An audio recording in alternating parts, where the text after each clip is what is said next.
The Clockwork Forest, a novel in 10 chapters. The Antedote to the Israel/US-v Iran binary. In the Manner of G.K. Chesterton. Corrupting the Morals of Monica, the Panopticon Jailer Bot. By Grub Street in Exile. The Clockwork Forest, a novel in 10 chapters. In the Manner of G.K. Chesterton. Chapter 1. The Paradox of the Perfectly Planned Crisis. There is something magnificently absurd about a world where the most unbelievable conspiracies turn out to be documented fact, while the most obvious truths are dismissed as fantasy. Robin sat in the corner café of what had once been called Fleet Street, now rechristened Digital Democracy Boulevard by the Ministry of Truthful Nomenclature, reading a newspaper that insisted the latest economic crisis was entirely unpredictable. Unpredictable, Robin muttered to Christine, who was stirring her tea with the mechanical precision of someone who had given up expecting it to taste like anything but surveillance. Rather like calling a train wreck unpredictable when you've got the timetable, the track layout, and a front row seat to watch the engineer drinking himself senseless. Christine looked up from her tablet, where she had been scrolling through the morning's algorithmic news feed. The beauty of modern crisis management, she observed, is that they no longer need to hide the conspiracy. They simply label anyone who notices it as a conspiracy theorist. It's rather like painting invisible on an elephant and then expressing surprise when people claim to see a large gray mammal in the room.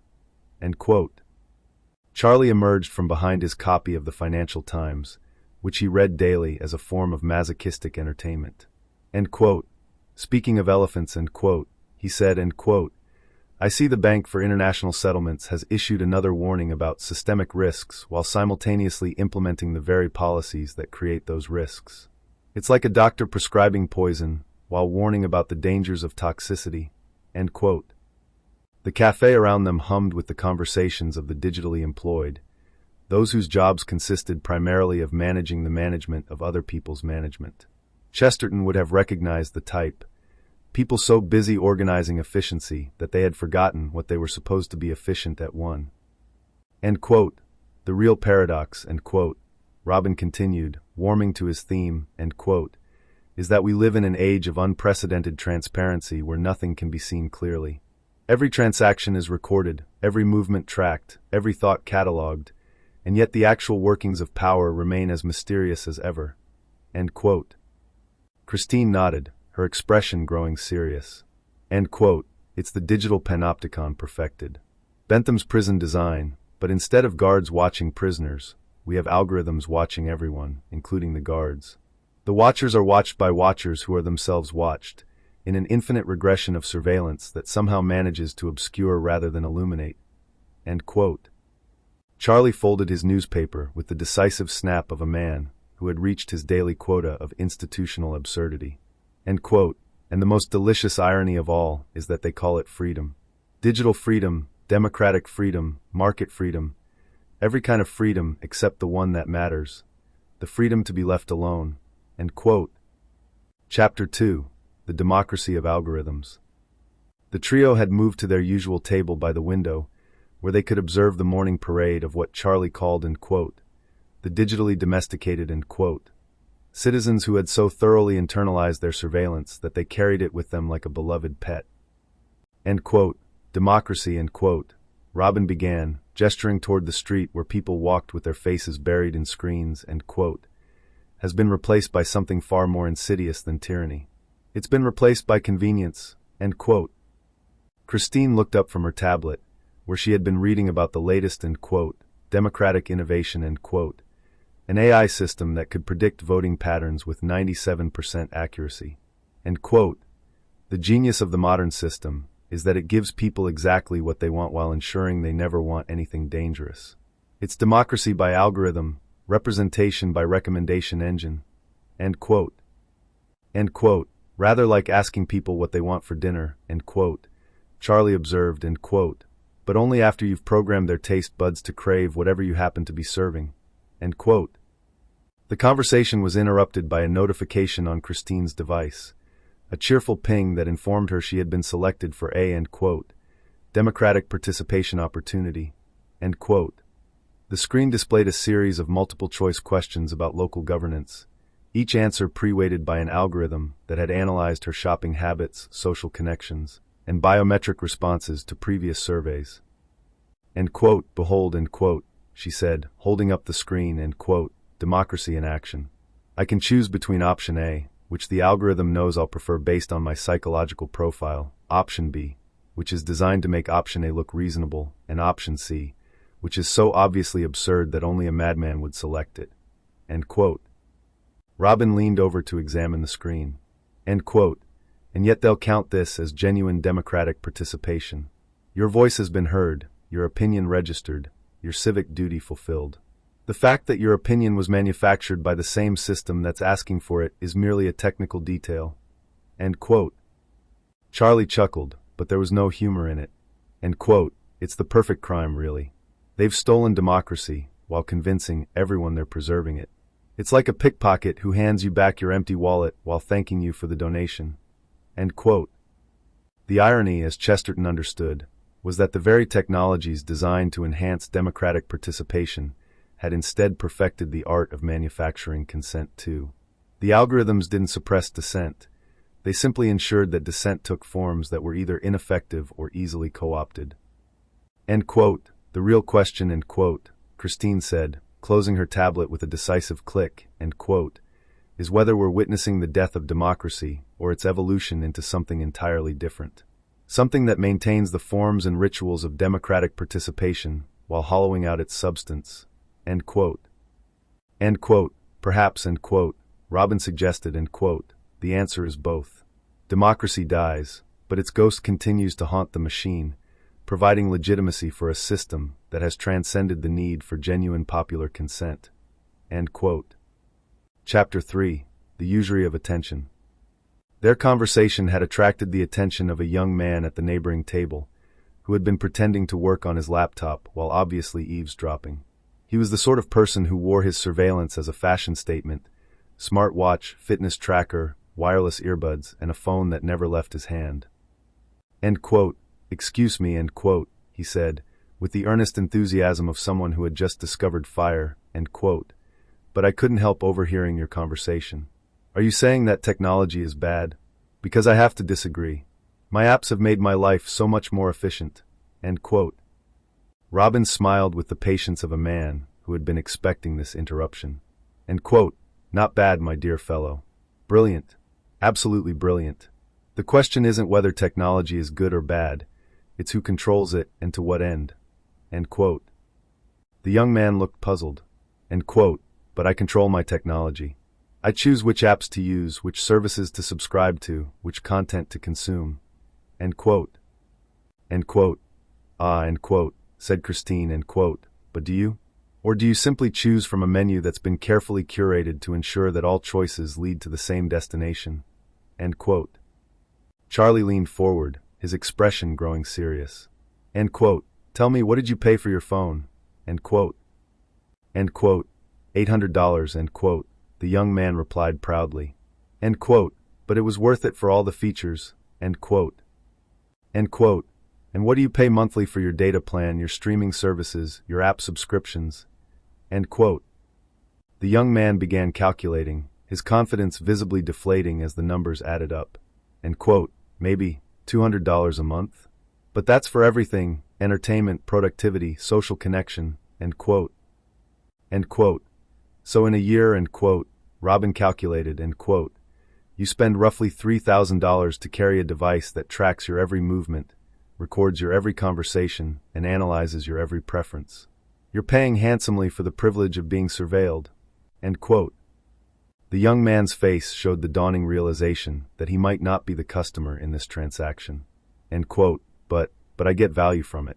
I can connect with friends, access information, be entertained, end quote. End quote. Indeed, end quote, Christine agreed. End quote. And in medieval times, serfs received value from their feudal lords: protection, shelter, a place in the social order. The question isn't whether you receive value, but whether the value you receive is proportional to the value you provide. End quote. This was the modern form of usury that Chesterton would have recognized immediately. Not the simple lending of money at interest, but the systematic extraction of human attention, data, and autonomy in exchange for convenience and connection. 3. The interest was paid not in currency, but in the coin of human consciousness itself.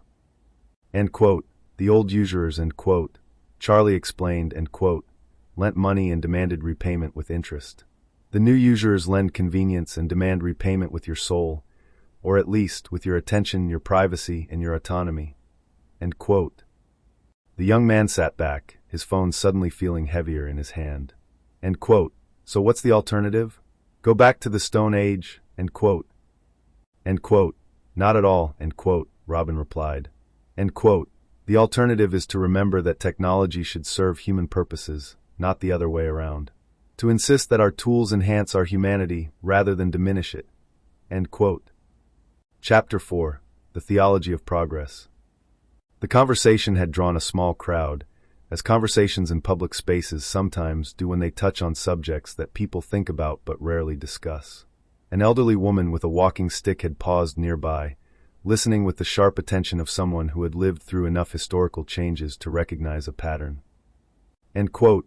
You young people, end quote, she said, settling into an empty chair with the authority of age, end quote, talk as if this is all new. But I remember when television was going to educate the masses, when computers were going to democratize information, when the internet was going to free us all from the gatekeepers. End quote. Christine nodded respectfully. End quote. And what happened instead? End quote. End quote. What always happens, end quote, the woman replied. End quote. The same people who controlled the old systems figured out how to control the new ones. The faces changed, the technology advanced, but the fundamental relationships of power remain the same. End quote. This was the insight that Chesterton had grasped about progress, that it was not a neutral force but a direction, and that direction was determined by those who had the power to point the way for. The theology of progress assumed that technological advancement necessarily meant human advancement, but history suggested otherwise. End quote. The real religion of our time, end quote, Robin observed, end quote, isn't Christianity or Islam or Buddhism. It's progressivism, the faith that whatever comes next must be better than what came before, simply because it comes next. End quote. The elderly woman chuckled. End quote. In my day we called that superstition. End quote. Charlie leaned forward, intrigued. End quote. But surely some progress is real. Medical advances, communication technologies, scientific understanding. End quote. End quote. Of course, end quote, the woman agreed. End quote. But progress in one area often means regress in another. We can communicate instantly with people on the other side of the world, but we've lost the ability to have a conversation with our neighbors. We can access all human knowledge with a few keystrokes, but we've forgotten how to think for ourselves. End quote. The young man with the phone looked uncomfortable. End quote. But that's just the price of advancement. Every generation has to adapt to new technologies. End quote. End quote. Adapt, end quote, Christine repeated thoughtfully. End quote. That's an interesting word choice. It implies that we must change to fit the technology, rather than shaping the technology to fit our needs. End quote. This was the theological error at the heart of technological progressivism, the assumption that human beings must conform to the demands of their tools, rather than demanding that tools serve human purposes. It was a form of idolatry that would have appalled Chesterton, who understood that the proper relationship between humans and their creations was one of mastery, not servitude. End quote. The question, end quote, the elderly woman said, rising to leave, end quote, is not whether we can adapt to our technologies, but whether we should. Some adaptations are improvements. Others are degradations.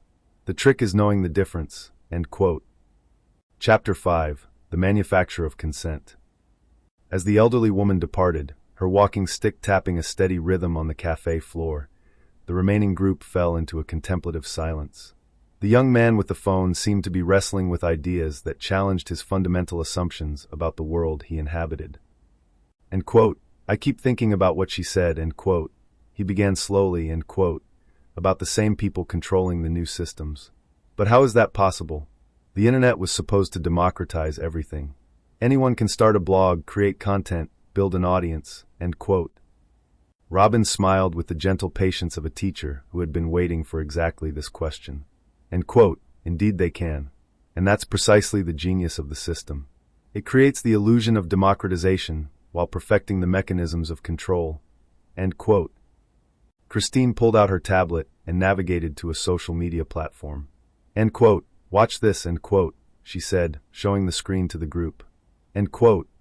I'm going to search for information about, let's say, economic inequality. End quote. The search results populated instantly, a mixture of news articles, opinion pieces, videos, and social media posts. At first glance, it appeared to be a diverse array of perspectives from multiple sources. End quote. Now, end quote, Christine continued, end quote, let me show you something interesting. End quote. She accessed the platform's analytics dashboard, revealing the algorithmic machinery beneath the surface. End quote. Every piece of content you see has been weighted, ranked, and filtered based on factors you can't see. Your browsing history, your social connections, your demographic profile, your previous engagement patterns. End quote. The young man leaned closer, his expression growing troubled. End quote. So the information I'm seeing, end quote, is precisely the information the algorithm has determined you're most likely to engage with, end quote, Charlie finished. End quote. Not necessarily the most accurate, not the most important, not the most challenging to your existing beliefs, just the most likely to keep you scrolling, end quote. This was the modern manufacture of consent that would have fascinated and horrified Chesterton in equal measure. Unlike the crude propaganda of earlier eras, which sought to impose a single narrative, the new system created the illusion of choice while ensuring that all choices led to the same destination one.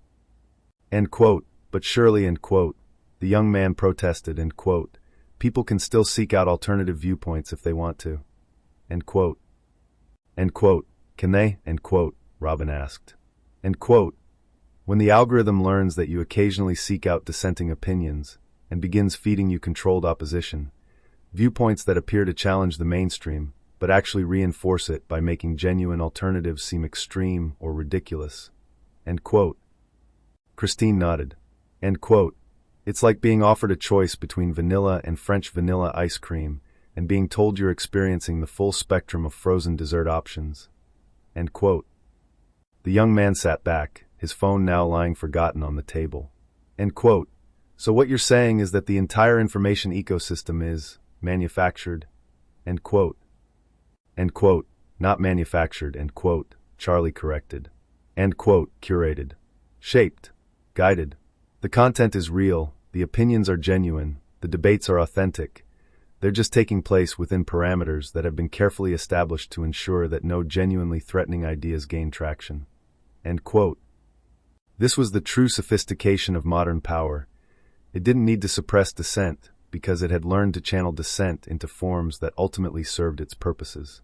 It was a system that Chesterton, with his understanding of paradox, would have recognized as the perfect inversion of freedom, a tyranny that operated through the mechanisms of liberty itself. Chapter 6. The Economics of Attention. The café had grown busier as the morning progressed, filling with the usual assortment of remote workers, students, and what Charlie privately called, end quote, the laptop class, end quote, people whose jobs seemed to consist primarily of attending virtual meetings about other virtual meetings. End quote. The fundamental economic transformation of our time, end quote. Robin began, watching a nearby table where 4 people sat together, each staring at their own screen, end quote, isn't the shift from manufacturing to services, or from analog to digital. It's the shift from an economy based on the production of goods to an economy based on the extraction of attention. End quote. The young man, who had introduced himself as Marcus, looked up from his phone, which he had been unconsciously checking despite their conversation about digital manipulation. End quote. Extraction? That sounds rather sinister, end quote. End quote. Is it? End quote, Christine asked. End quote. Consider the business model of the platforms you use daily. They provide services, search, social networking, entertainment, apparently for free. But nothing is actually free. So what are you paying with? End quote. Marcus thought for a moment. End quote. My data, I suppose. My personal information, end quote. End quote. Deeper than that, end quote, Charlie said. End quote. Your attention itself. your consciousness, your mental bandwidth. These platforms are designed to capture and hold your attention for as long as possible, because attention is what they sell to advertisers. End quote. This was the new form of capitalism that Chesterton could never have imagined, one in which the primary commodity being extracted wasn't labor or natural resources, but human consciousness itself. The factories had been replaced by algorithms, the assembly lines by news feeds, but the fundamental relationship remained the same. A small number of people profiting from the systematic exploitation of a much larger number. End quote. But I choose what to pay attention to, end quote, Marcus protested, even as his eyes drifted toward his phone screen, which had just lit up with a notification. End quote. Do you, end quote, Robin asked gently. End quote. Or have you been trained to pay attention to what generates the most profit for the platforms? End quote. Christine leaned forward. End quote. Here's an experiment. For the next hour, try to focus entirely on our conversation without checking your phone, without glancing at any screens, without allowing your attention to be pulled away by external stimuli. End quote. Marcus accepted the challenge with the confidence of someone who believed he was in control of his own mind. Within 10 minutes, he was visibly struggling, his hand reaching unconsciously for his phone, his eyes darting toward the screens of other café patrons. End quote. This is harder than I expected, end quote, he admitted. End quote. Of course it is, end quote, Charlie said. End quote. You've been trained, through years of conditioning, to expect constant stimulation, immediate gratification, and perpetual connectivity. Your attention span has been systematically fragmented to match the needs of the attention economy. End quote. The irony was profound. In an age of unprecedented access to information, people were becoming less capable of sustained thought. In an era of constant connectivity, they were becoming increasingly isolated. In a time of infinite entertainment options, they were growing more bored and restless than ever before. End quote. The old capitalists, end quote, Robin observed, end quote, exploited workers' bodies and labor. The new capitalists exploit their minds and attention. In many ways, it's a more total form of exploitation because it follows you home, invades your private thoughts, and shapes your very sense of self. End quote. Chapter 7. The Illusion of Choice. As Marcus struggled with his self-imposed digital detox, a new character entered their ongoing drama. She was a woman in her 30s, impeccably dressed in the uniform of the professional class, expensive but understated clothing that signaled both success and conformity. She had been listening to their conversation from a nearby table and finally approached with the confident stride of someone accustomed to being heard. End quote. I'm sorry to interrupt, end quote, she said, though her tone suggested she wasn't particularly sorry, end quote, but I couldn't help overhearing your discussion. I'm Sarah, and I work in digital marketing. I think you're being rather unfair to the technology industry, end quote. Robin gestured to an empty chair. End quote, please join us. We're always eager to hear from someone with inside knowledge, end quote. Sarah settled into the chair with practiced ease. End quote. The thing is, we're not manipulating people. We're giving them what they want. Our algorithms are simply very good at predicting preferences and delivering relevant content. End quote. End quote. Ah, end quote, said Christine, end quote, the revealed preference argument. People choose to engage with our content, therefore they must want it. End quote. End quote. Exactly, end quote, Sarah replied. End quote. If people didn't want to see our ads, watch our videos, use our platforms, they wouldn't. The market is democratic. People vote with their clicks. End quote. Charlie leaned back, a slight smile playing on his lips. End quote. Tell me, Sarah, do you have children? End quote. End quote. I do. 2 daughters, ages 8 and 10. End quote. End quote. And do you allow them unlimited access to candy? End quote. Sarah looked puzzled. End quote. Of course not. That would be terrible for their health. End quote. End quote. But surely, end quote, Charlie continued, end quote, if you offered them a choice between vegetables and candy, they would democratically choose the candy. By your logic, you should respect their revealed preferences, end quote. End quote. That's different, end quote, Sarah protested. End quote. Children don't have fully developed judgment. They can't understand the long-term consequences of their choices, end quote. End quote. Indeed, end quote, Robin said quietly. End quote. And what makes you think adults are any different when it comes to digital consumption? What makes you think that people's immediate impulses represent their deeper preferences or long-term interests?" End quote. This was the fundamental flaw in the ideology of digital capitalism. The assumption that momentary engagement represented genuine choice, that addictive design patterns reflected authentic preferences, that the ability to click represented meaningful agency too. Sarah shifted uncomfortably. End quote. "But we're not forcing anyone to use our platforms. People are free to leave at any time." End quote. End quote. "Are they?" End quote. Marcus asked, surprising everyone, including himself. End quote. "I've been trying not to check my phone for 30 minutes, and it's genuinely difficult. And that's just for 30 minutes. What about people whose jobs require constant connectivity? Whose social relationships exist primarily online? Whose access to information, entertainment, and services depends on these platforms?" End quote. Christine nodded. End quote. "It's like saying people are free to stop using electricity. Technically true, but practically meaningless in a society built around electrical infrastructure." End quote. Sarah's confidence was beginning to waver. End quote. "But surely you're not suggesting we go back to a pre-digital world? These technologies have brought enormous benefits: global communication, access to information, economic opportunities." End quote. End quote. "No one is suggesting we abandon technology," end quote, Robin assured her. End quote. "We're suggesting we think more carefully about how it's designed and deployed, about who controls it and for what purposes, about whether the current system serves human flourishing or merely human engagement." End quote. The distinction was crucial. Engagement was not the same as flourishing, just as consumption was not the same as satisfaction, and connectivity was not the same as community. The digital economy had optimized for metrics that were easy to measure: clicks, views, time spent, rather than outcomes that actually mattered to human well-being. Chapter 8. The Surveillance Capitalism Paradox. Sarah's professional composure was beginning to crack as the conversation challenged the fundamental assumptions of her industry. She pulled out her own phone, a gesture that didn't go unnoticed by the others, and began scrolling through what appeared to be work emails. End quote. "I need to check something," end quote, she said, though it was clear she was seeking refuge in the familiar comfort of her digital environment. End quote. "Of course," end quote, Robin said gently. End quote. "But while you're checking, notice what you're checking.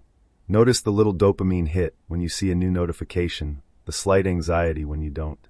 Notice how the platform is designed to keep you engaged just a little longer than you intended." End quote. Sarah paused, her finger hovering over the screen.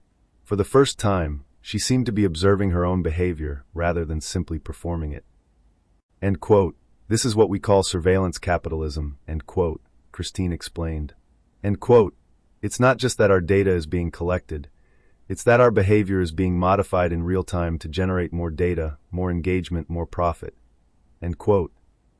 Marcus, who had been quietly observing his own digital withdrawal symptoms, looked up with sudden clarity. End quote. "It's like being in a casino, isn't it? The lights, the sounds, the intermittent rewards, everything designed to keep you playing just a little longer." End quote. End quote. "Precisely," end quote, Charlie agreed. End quote. "Except the casino is in your pocket, available 24 hours a day, and you're not just gambling with money. You're gambling with your attention, your relationships, your mental health." End quote. Sarah slowly put her phone face down on the table. End quote. "But surely people can learn to use these tools responsibly? To set boundaries, to maintain self-control?" End quote. End quote. "Some can," end quote, Robin acknowledged. End quote. "Just as some people can drink alcohol responsibly, some can gamble occasionally without becoming addicted, some can eat sugar in moderation.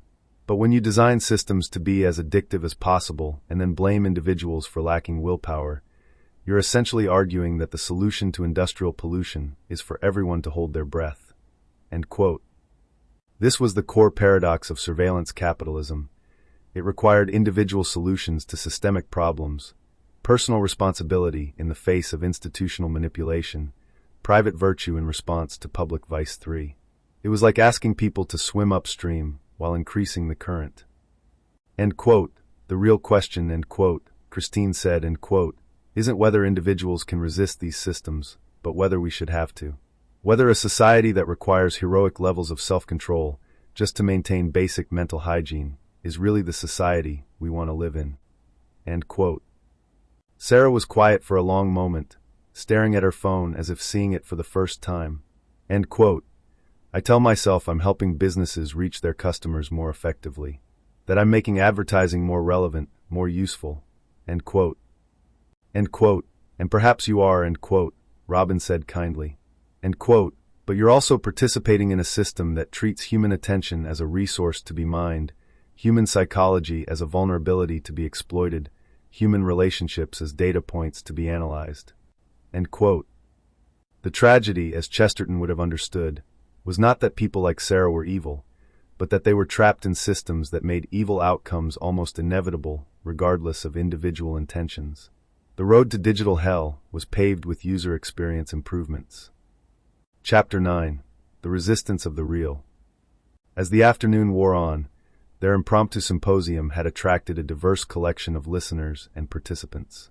The café had become an unlikely forum for questions that were rarely asked in polite society, let alone answered honestly. An older gentleman in a worn tweed jacket had been listening from a corner table, occasionally nodding or shaking his head at various points in the conversation. Finally, he approached their table with the deliberate gait of someone who had something important to say. End quote. Forgive the intrusion, end quote, he said in an accent that suggested either Oxford or a very good imitation thereof, end quote. But I couldn't help but be reminded of something Chesterton wrote about the modern world. He said that the trouble with the modern world was not that it was unreasonable, but that it was nearly reasonable. Nearly, but not quite, end quote. Robin's eyes lit up with recognition.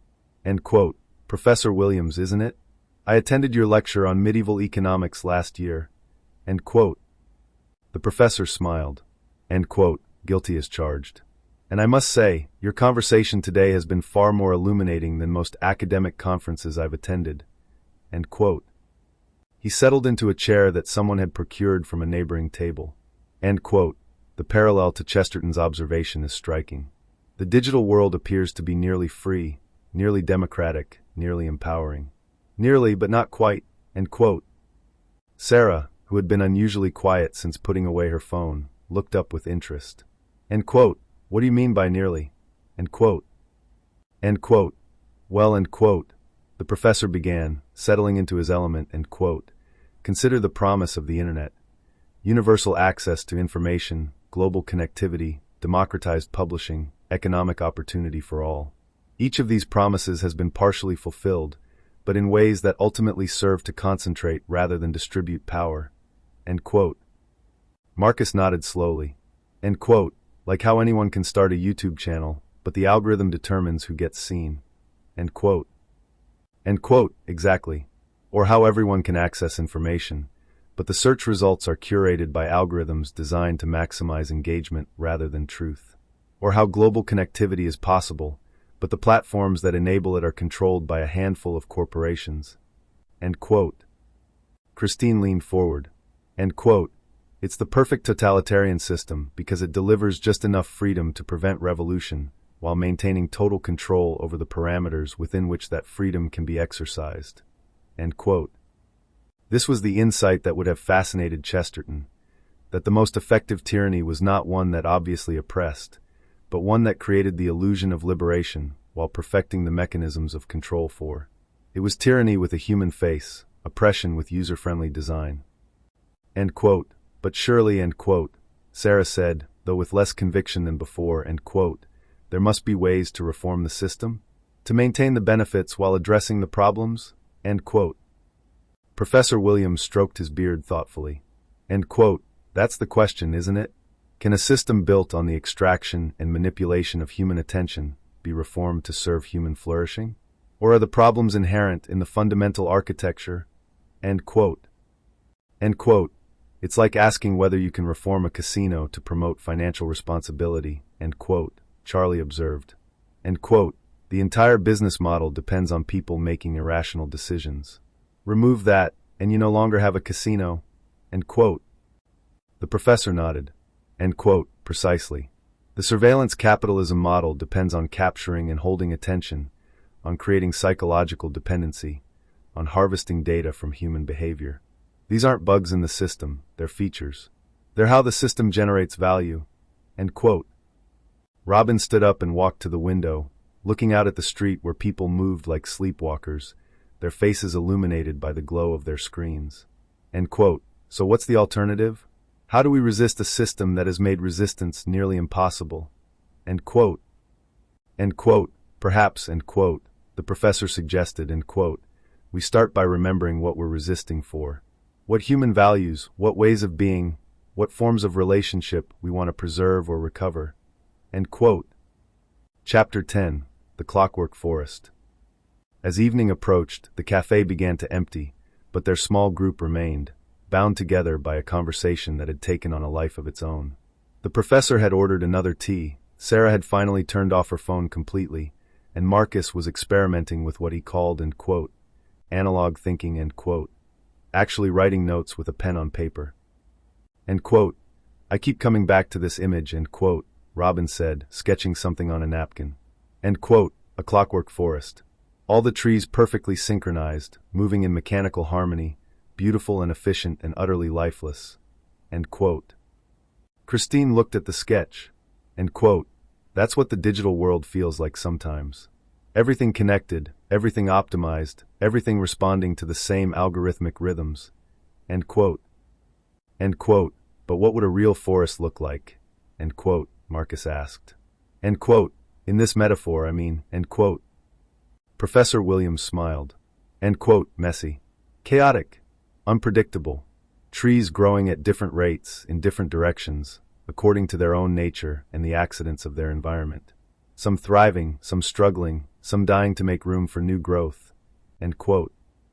End quote. Inefficient, end quote, Sarah added, though she was smiling as she said it. End quote. Gloriously inefficient, end quote, Robin agreed. End quote. And alive. Actually alive, not just simulating life. End quote. This was the heart of their resistance. Not a rejection of technology per se, but a rejection of the clockwork vision of human existence. The insistence that life was more than optimization, that meaning emerged from mess, that the most important things, love, creativity, wisdom, joy, could not be algorithmatized. The revolution will not be algorithmized. After Gil Scott Heron, 2024. The revolution will not be algorithmized. After Gil Scott Heron, 2024. You will not be able to scroll mindlessly, brother. You will not be able to plug in, log on, and tune out. You will not be able to doom scroll on Adderall. Or skip reels for DoorDash during buffer spins. Because the revolution will not be algorithmized. The revolution will not be algorithmized. The revolution will not be brought to you by TikTok. In 4 vertical parts with sponsored interruptions. The revolution will not show you deepfakes of Trump. Pumping fists at a rally led by Steve Bannon, MTG, and Netanyahu. To meme stocks seized from a Reddit basement. The revolution will not be algorithmized. The revolution will not stream on Netflix originals. And will not star Zuckerberg's metaverse avatars or Musk's Cybertrucks. The revolution will not give your profile clout. The revolution will not filter your flaws.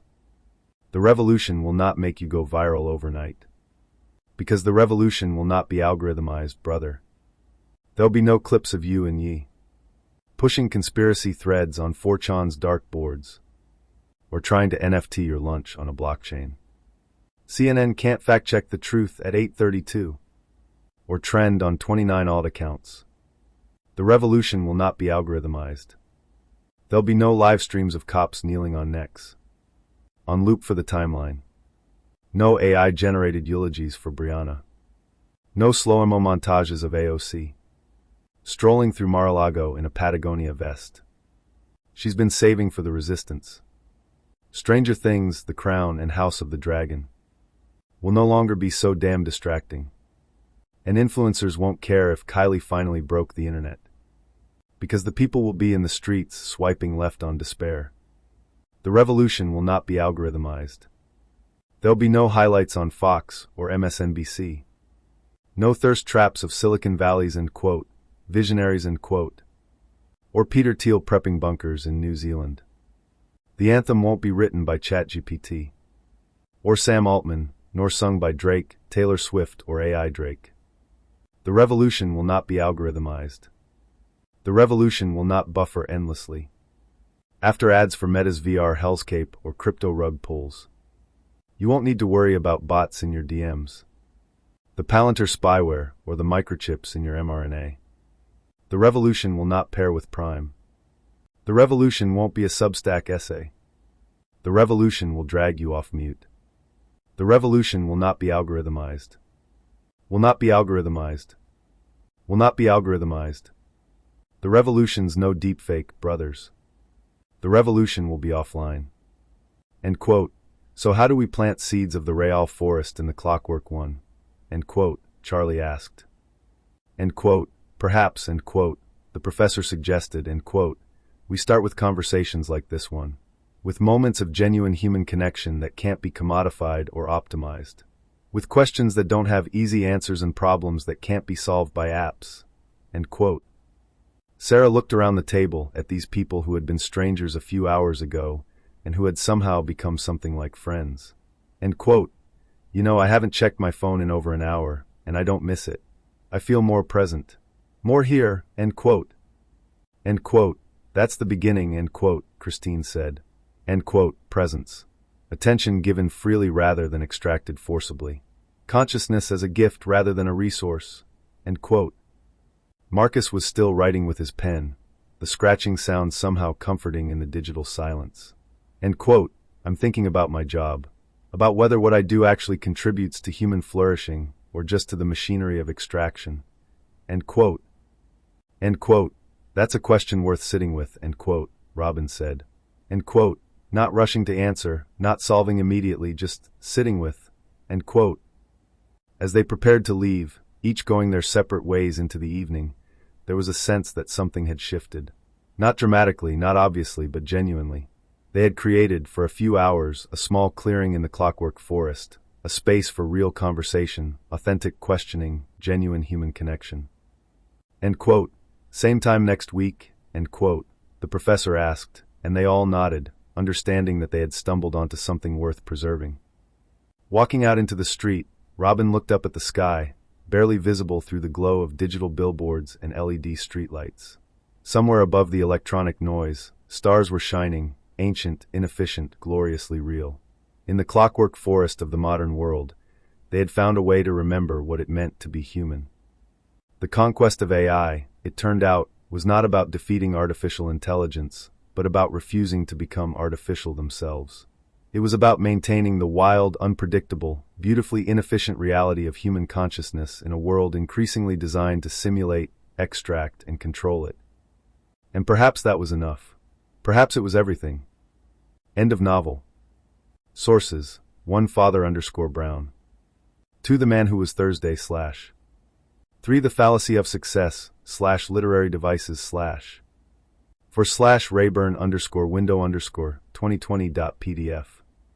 Metaphors for tyranny. Algorithms are not like poems. A poem is like an algorithm, not in itself but similar. Algorithms are similes for poetry.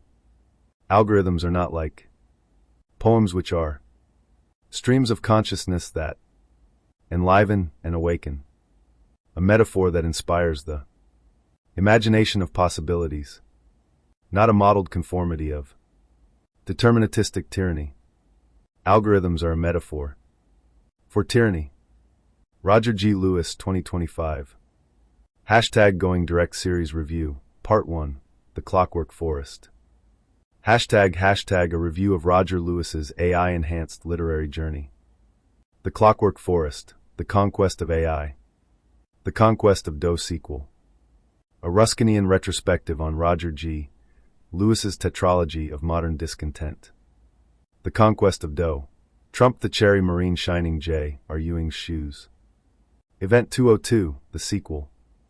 A novel in 10 chapters in the manner of G.K. Chesterton. The Shoeshiner's Paradox. A meditation on power, oil, and the great game. The Bank of International Settlements v. Big Oil. The Elephant in the Room. Links are in the Substack to those posts for listeners interested, is the essential unfolding of this human-curated Corruprian of the morals of Monica, the anthropomorphism of the panopticon jailer bot. A Ruskinian retrospective on Roger G. Lewis's tetralogy of modern discontent, from iron laws to algorithmic tyranny. Introduction: The Clockwork Forest and the Conquest of AI.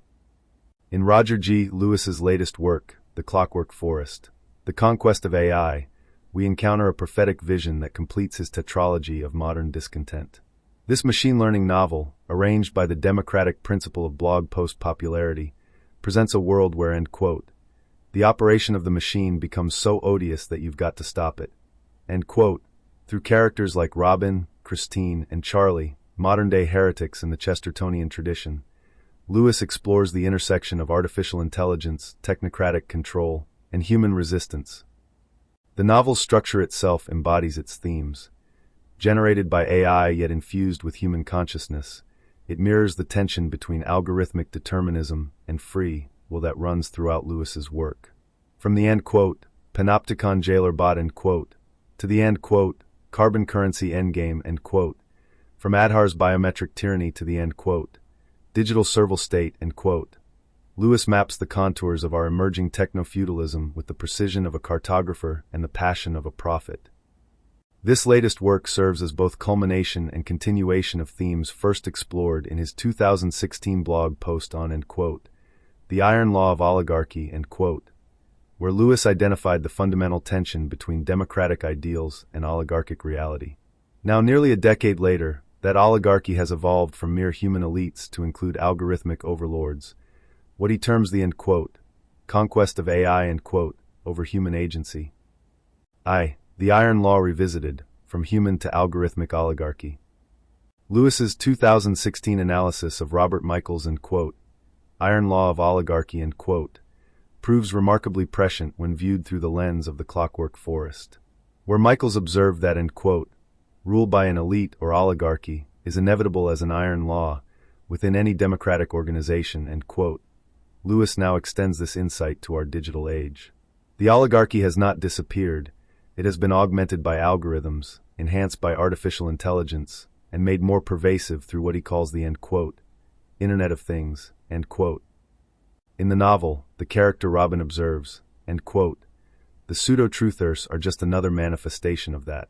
They're the golem's emissaries, spreading confusion and distrust to keep the machine running. End quote. This end quote, golem end quote, a recurring metaphor throughout Lewis's work, represents the autonomous systems we've created that now seem to govern us. Like the legendary clay figure animated by mystical words, our digital infrastructure has taken on a life of its own, serving not its creators but the oligarchs who control its programming. The 6 types of elites identified by C. Wright Mills and the Power Elite, the Metropolitan 400 celebrities, chief executives, corporate rich, warlords, and political directorate, have been joined by a 7th, the algorithmic architects. These are the programmers, data scientists, and AI researchers who design the systems that increasingly mediate our reality. They are the new priesthood of the digital age, interpreting the sacred mysteries of code for the masses.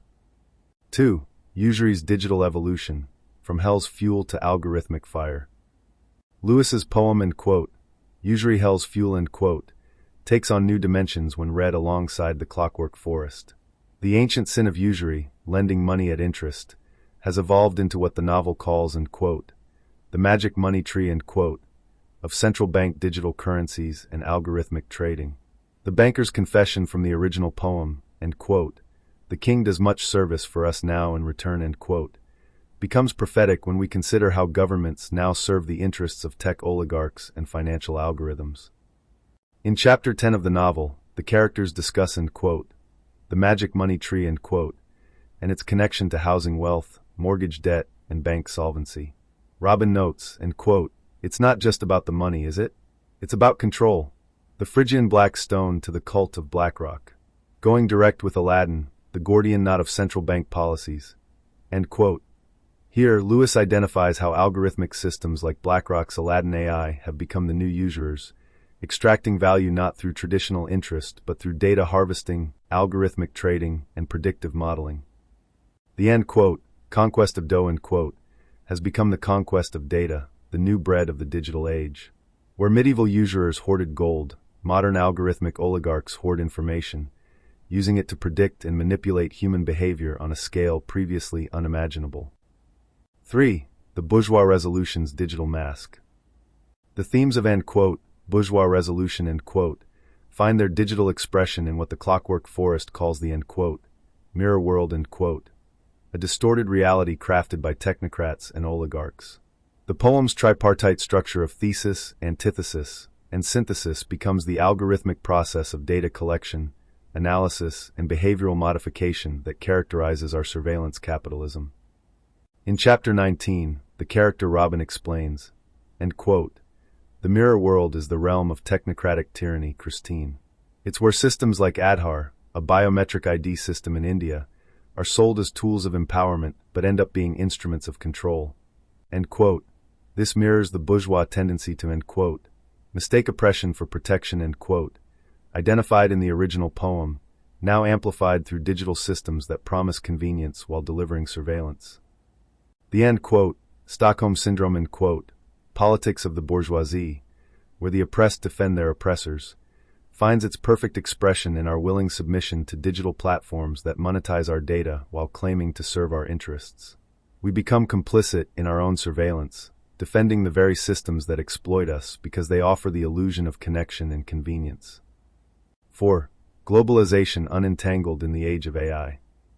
Lewis's globalization unentangled employed cut-up poetics to shred neoliberal dogma. The Clockwork Forest uses the fragmented structure of blog posts arranged by algorithmic popularity to achieve a similar effect. The novel's very composition, generated by machine learning from human-written blog posts, embodies the semiotic turn of our digital age, where meaning is increasingly mediated by algorithms.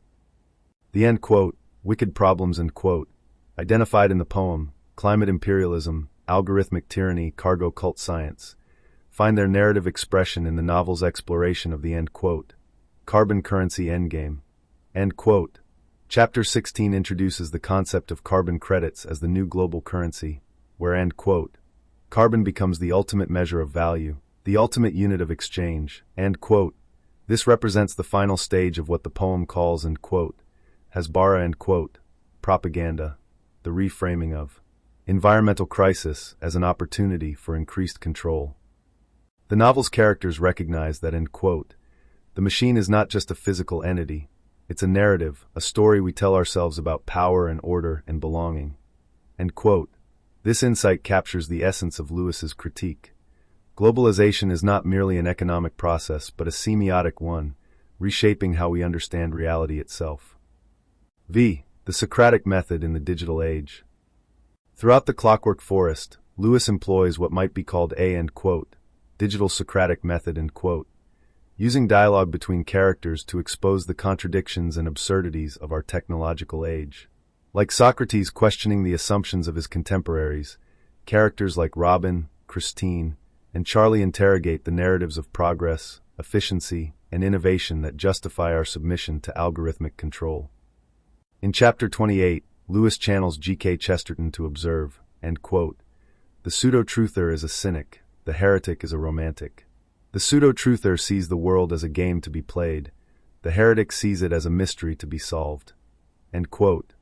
This distinction becomes crucial in the digital age, where genuine inquiry is increasingly difficult to distinguish from algorithmic manipulation and pseudo-intellectual performance. The novel's structure itself embodies this Socratic principle. It doesn't provide easy answers but rather poses better questions. By arranging chapters according to blog post popularity, it forces us to confront the gap between what we claim to value and what we actually pay attention to, between our stated principles and our revealed preferences. 6. The hemlock of truth in an age of digital deception. Lewis's hemlock fragments find their ultimate expression in the Clockwork Forest's call to drink the hemlock of truth in an age of orchestrated blindness. The novel's characters repeatedly face the choice between comfortable illusions and uncomfortable truths, the same choice that faced Socrates in ancient Athens. The panopticon jailer bot of the novel represents the digital equivalent of the Athenian state that condemns Socrates, a system that punishes those who ask inconvenient questions and challenge accepted wisdom. Yet like Socrates, Lewis's characters choose truth over comfort, inquiry over certainty, resistance over submission. The novel's conclusion, end quote, Adhar and the rise of feudal techno-rationing systems, end quote, serves as both warning and call to action. It identifies the biometric identification system as a prototype for global digital control, where, end quote, access to resources, services, and even basic rights is mediated by technology. End quote. This is the hemlock cup of our age, the choice between digital convenience and human freedom. 7. The conquest of AI, resistance and redemption. The Clockwork Forest concludes not with despair, but with defiant hope. The end quote, fable of the Clockwork Forest, end quote, presents a world where the mechanical rhythms of control are replaced by the organic rhythms of life, where, end quote, the forest was alive again, not ticking but breathing, end quote. This transformation occurs not through violent revolution, but through the simple act of stopping the machine, refusing to participate in systems that dehumanize us. The moral of Lewis's fable is clear, end quote, a forest is not a machine, and life is not a clock. When we trade freedom for order, we lose both. True growth comes not from control, but from trust, in each other, in ourselves, and in the wild, untamed world around us. End quote. This message resonates with the themes of his earlier work while extending them into our digital age. The usury that was once, end quote, hell's fuel, end quote, has become algorithmic fire, consuming not just our wealth but our agency, our privacy, our humanity itself. The bourgeois resolution has become the digital resolution, the false choice between competing forms of technological control. Globalization has been unentangled only to be re-entangled in the web of artificial intelligence and surveillance capitalism. Yet Lewis's tetralogy ultimately affirms the possibility of resistance, the power of human consciousness to transcend the systems that seek to contain it. From the iron law of oligarchy to the conquest of AI, his work traces the evolution of power while insisting on the permanence of human dignity. In an age of algorithmic determinism, he champions free will. In an era of digital deception, he demands truth. In a time of technological tyranny, he calls for liberation. Conclusion: the gadfly's digital sting. Roger G. Lewis stands as a modern Socrates, using the digital agora of blogs and social media to challenge the assumptions of our technological age. His tetralogy, From the Iron Law of Oligarchy through the Conquest of AI, maps the territory of modern discontent with the precision of a surveyor and the passion of a prophet. Like Ruskin railing against the dehumanizing effects of industrialization, Lewis exposes the spiritual poverty that underlies our material abundance. Like Chesterton defending the common man against the experts, he champions human wisdom against algorithmic intelligence. Like Socrates questioning the unexamined life, he forces us to confront the uncomfortable truths about our digital age. His work reminds us that the conquest of AI need not be inevitable, that the clockwork forest can become a living forest again, that the iron law of oligarchy can be broken by the more fundamental law of human dignity. In an age when liberty dies by, end quote, deterministic training, end quote, Lewis's legacy is the gadfly's sting, awakening the horse of society to gallop toward truth, though the trial never ends, and the hemlock cup of digital surveillance is ever full. The tetralogy stands complete, a monument to resistance in an age of submission, a beacon of hope in a time of digital darkness. It challenges us to choose. Will we be citizens or subjects, humans or data points, free agents or algorithmic puppets? The choice, as always, remains ours for now. The Going Direct series progression. 1. Philosophy establishes the poetic foundation. 2. The Conquest of Dough develops economic critique. 3. A Miner's Tale provides historical grounding. 4. The Clockwork Forest synthesizes themes through AI collaboration. This final volume serves not just as a conclusion, but as a meta-commentary on the entire series, reflecting on the role of technology in both its creation and its critique. Available in ebook $2.99. Part 2: Philosophy. The Iron Law of Oligarchy. Comment by World. We must seize this splendid opportunity to get to meet with them, talk with them, when their trust, hopefully win them over. I responded, "Hi, Swassalaced world. Who are they? Perhaps a little freer might help. He more radical the person is, the more fully he or she enters into reality so that, knowing it better, he or she can transform it. This individual is not afraid to confront, to listen, to see the world unveiled. This person is not afraid to meet the people or to enter into a dialogue with them. This person does not consider himself or herself the proprietor of history or of all people or the liberator of the oppressed, but he or she does commit himself or herself within history to fight at their side. I Paulo Freire. Pedagogy of the Oppressed. Chris Hedges is usually very good at describing the class war. Who are the classes at war is the question. It always has been the ruling class against the rest of us in U.S. We are divided and fight against ourselves. The ruling class consolidate their power and control through the iron law of oligarchy. First developed by the German sociologist Robert Michels in his 1911 book, Political Parties. 1. It claims that rule by an elite or oligarchy is inevitable as an iron law within any democratic organization as part of the tactical and technical necessities of organization from Wikipedia. The oligarchy is the commissariat of the ruling class.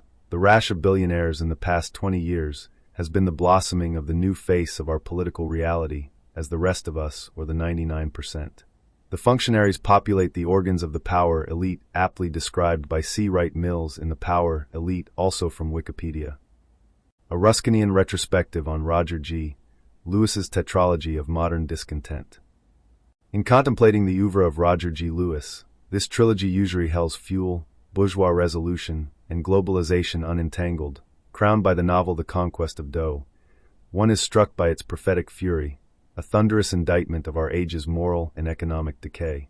Like Turner's Tempests rendered in verse, Lewis's work exposes the fissures in modernity's facade, where usury poisons the wellsprings of community, bourgeois hypocrisy masks spiritual desolation, and globalization unravels the very fabric of human dignity. His latest fragments, sharp as flint, strike sparks against the iron tyranny of algorithms and the false idols of progress. Part 1. Back in the 1980s, when the TV show Dallas was at the height of its popularity, Donald Trump knelt at the feet of J.R. Ewing, the actor Larry Hagman, who had also starred in I Dream of Jeannie in the 1960s. Trump was polishing the oil tyrant's shoes. Perhaps in the earlier series, he would have appeared rubbing Hagman's lamp. The Shoeshiner's Paradox, a meditation on power, oil, and the great game. In the Manner of G.K. Chesterton. There is something magnificently absurd about the spectacle of our times that would have delighted the ancient satirists, though I suspect even Juvenal would have thrown down his stylus in despair at the sheer impossibility of it all. Here we have a man who made his fortune in real estate, that most solid and earthbound of enterprises, now dancing a curious jig between the oil derricks of Texas and the marble halls of international finance. The question that haunts me, as I watch this peculiar ballet, is whether Donald Trump is polishing the shoes of big oil, or whether he himself is merely the shoe shiner, frantically buffing the boots of far grander masters at the Bank for International Settlements. The irony is delicious, and one that would have made J.R. Ewing himself chuckle into his bourbon. Here was a character who understood that oil was never really about oil. It was about power, pure and simple. When I imagine our former and future president meeting that archetypal oil baron, I see not a meeting of equals, but rather the encounter between a man who thinks he understands the game and a man who invented it. Trump's energy policies, with their grand pronouncements about, end quote, unleashing American energy, end quote, and their executive orders designed to boost oil and gas production, read like the enthusiastic scribblings of a student who has just discovered Fire One. But here's where the plot thickens, as they say in the better sort of detective novel. The Bank for International Settlements, that curious institution that most people have never heard of, but which quietly orchestrates the symphony of global finance, has issued warnings about the very policies our shoe-shining president champions. They speak of, end quote, risks to economies, end quote, and, end quote, central bank policy uncertainties, end quote, with the sort of measured concern that suggests they are watching a child play with matches in a powder magazine. 1. The paradox of the perfectly planned pandemic. There is something magnificently absurd about a world in which the most unbelievable events are dismissed as fiction, while the most fictional narratives are accepted as fact. When I submitted my manuscript about Event 202 to Messrs. Mundane and Conventional, they returned it with the kindly suggestion that I stick to more plausible subjects, like dragons or unicorns. The story begins, as all good stories should, with a meeting. Not in a smoke-filled room, mind you, but in a gleaming conference center where the world's most powerful people gathered to discuss something they called, end quote, pandemic preparedness, end quote.